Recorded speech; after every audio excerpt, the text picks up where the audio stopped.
नमस्कार, मैं रोहित कुमार, आप न्यूज़ फॉर नेशन देख रहे हैं। कोरोना काल में दुनिया का सबसे बड़ा चुनाव बिहार में संपन्न हो चुका है। एनडीए सरकार बना रही है। ऐसे में तेजस्वी यादव मामूली अंतर से सत्ता के करीब होते होते रह गए। तेजस्वी यादव अगर कामयाब होते तो 15 साल बाद बिहार में आरजेडी की अगुवाई वाली सरकार होती, लेकिन ऐसा नहीं हो सका। महागठबंधन सिर्फ 110 सीटें ही जीत पाया। देर रात तक आए चुनावी नतीजों जिस तरीके सामने आए, उसके बाद ऐसा लगने लगा कि ये आईपीएल की तरह है, जहां के हर एक गेंद पर जीत और हार तय हो रहा था। सबसे खास बात ये कि तेजस्वी यादव की अगुवाई में लड़ा गया चुनाव तेजस्वी यादव के कद को बिहार के बाहर राष्ट्रीय स्तर पर पहुंचा पाने में कामयाब रहा है। वो इस लिहाज से क्योंकि ये पहला चुनाव था जहां लालू के बगैर तेजस्वी यादव ने हुंकार भरी, जोरदार टक्कर हुई और मामूली अंतर से तेजस्वी यादव सत्ता पाने में नाकाम रहे। तेजस्वी यादव ने एक तरफ जहां एनडीए की जीत को ये करार दिया कि चुनाव आयोग के द्वारा दी गई जीत है, रात के अंधेरे में जीते हुए विधायकों को हरा करके नीतीश कुमार फिर से पीछे के दरवाजे से सत्ता में आ रहे हैं। लेकिन इन तमाम चीज़ों के बीच में तेजस्वी यादव बिहार में जहां अपने दम पर सबसे बड़ी पार्टी के तौर पर उभर के सामने आई, वहीं वोट शेयर के मामले में भी तेजस्वी यादव का जो है इस चुनाव में शानदार प्रदर्शन रहा।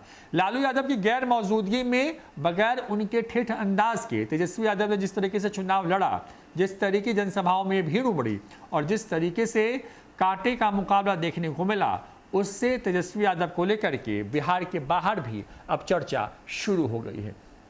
दरअसल ये चर्चा इसलिए शुरू हुई है क्योंकि बिहार का ये प्रयोग महागठबंधन के लिए लगभग सफल माना जाता है। ऐसे में आगामी कुछ वक्त में कुछ राज्यों में विधानसभा के चुनाव होने हैं, जिसमें बंगाल से लेकर के यूपी तक शामिल है।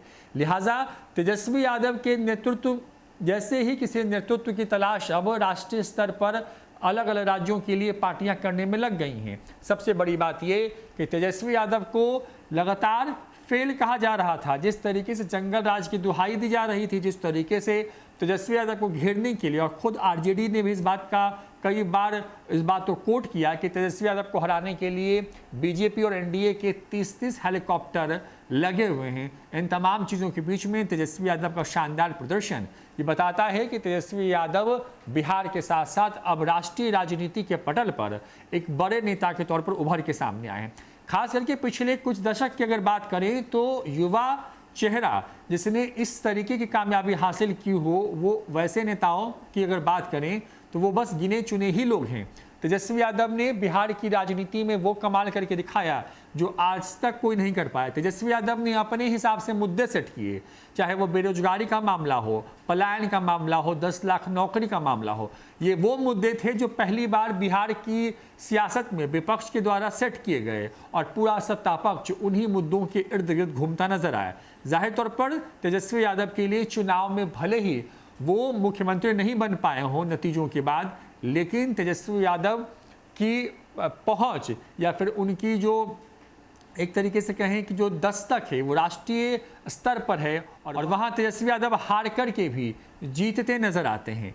न्यूज़ फॉर नेशन पर खबरों का सिलसिला लगातार जारी है। फिलहाल के लिए इतना ही। नमस्कार।